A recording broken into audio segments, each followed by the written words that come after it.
روزمرہ زندگی میں پیش آنے والے مختلف قسم کے رویوں سے متعلق انسانی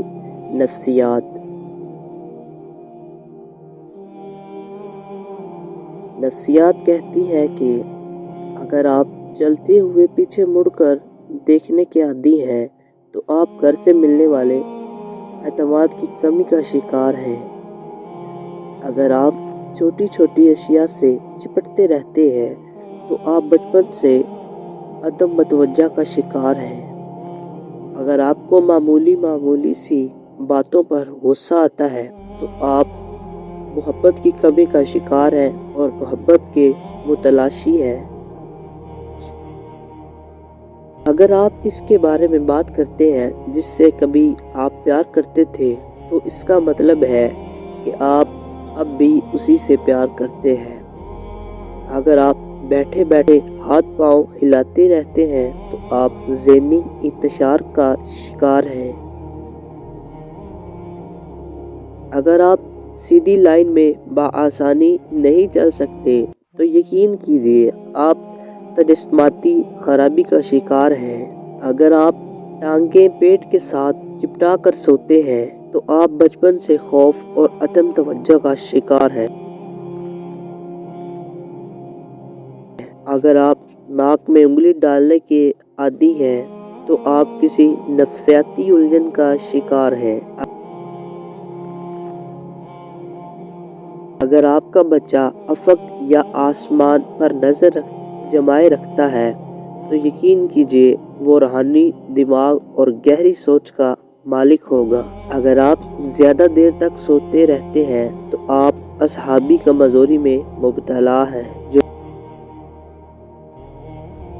لوگ بہترین مشورے دیتے ہیں وہ عام طور پر سب سے زیادہ مسائل کا شکار ہوتے ہیں۔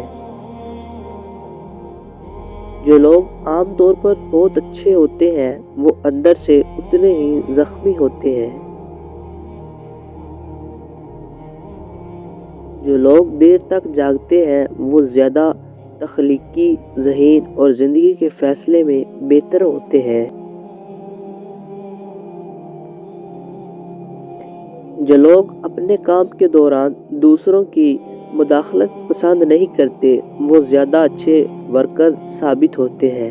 جو لوگ بہت جلد آپ کے ساتھ دوستی کرنے میں کامیاب ہو جاتے ہیں وہ اکثر آپ کو دھوکہ دیتے ہیں۔ جو شخص سب کو خوش رکھنے کی کوشش کرتا ہے وہ اکثر تنہا رہ جاتا ہے۔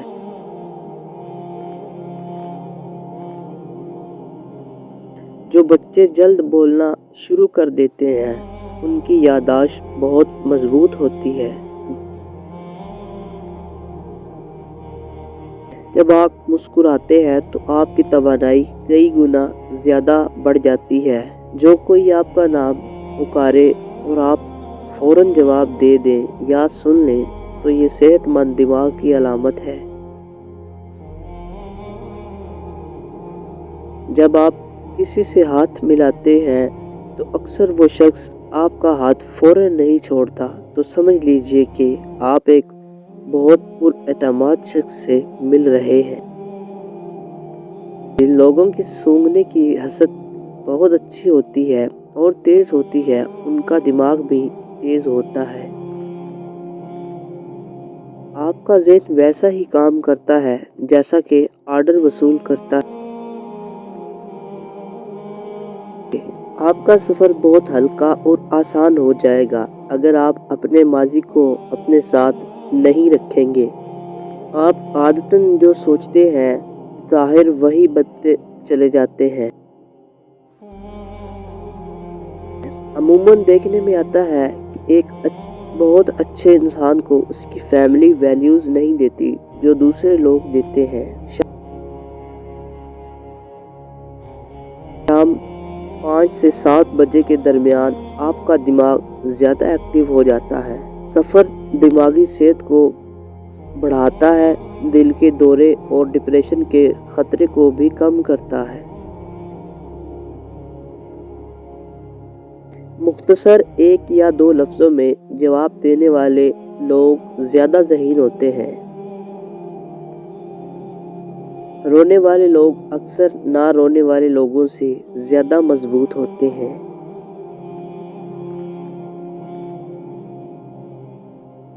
خواتین عام طور پر بھاری آواز والے مردوں کو ترجیح دیتی ہیں کیونکہ وہ زیادہ پر اعتماد اور جارحانہ نظر آتے ہیں۔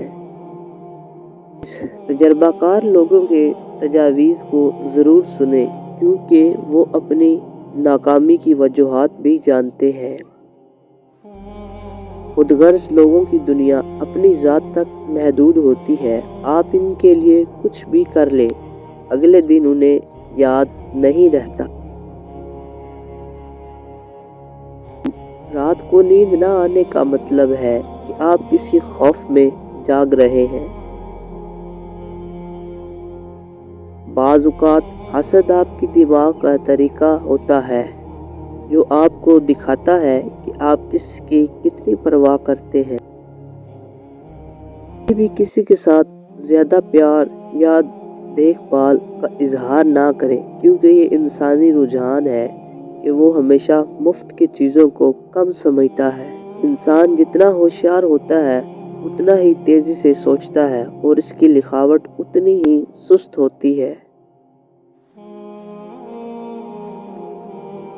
زیادہ دیر تک تنہا رہنا آپ کی صحت کے لیے اتنا ہی برا ہے جتنا کہ دن میں 15 سگریٹ پینا۔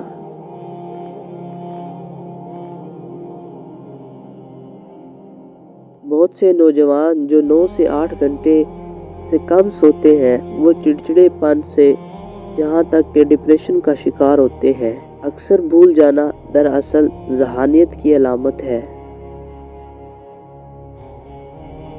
اپنے آپ سے بات کرنے سے آپ کا موڈ بہتر ہو سکتا ہے، آپ کی ذہانت میں اور خود اعتمادی میں اضافہ ہو سکتا ہے۔ جب آپ کا کوئی جاننے والا آپ کو نیند میں نظر آتا ہے تو اس کا مطلب ہے کہ اس شخص نے سونے سے پہلے آپ کے بارے میں سوچا ہوگا۔ جب آپ کو کسی ایسے شخص کی طرف سے نظر انداز کیا جائے جس کی توجہ آپ کے لیے سب سے زیادہ اہم رہتی ہو تو آپ کے دماغ میں رد عمل جسمانی درد کی طرح ہوگا۔ جذباتی لوگوں میں دوسروں کے مقابلے میں زیادہ طاقت ہوتی ہے کیونکہ وہ ہر چیز کو جذبات سے جوڑتے ہیں۔ جو لوگ خوش ہوتے ہیں وہ دنیا کو اس طرح دیکھتے ہیں جس طرح وہ دیکھنا چاہے، اور جو لوگ اداس ہوتے ہیں وہ دنیا کو اس طرح دیکھتے ہیں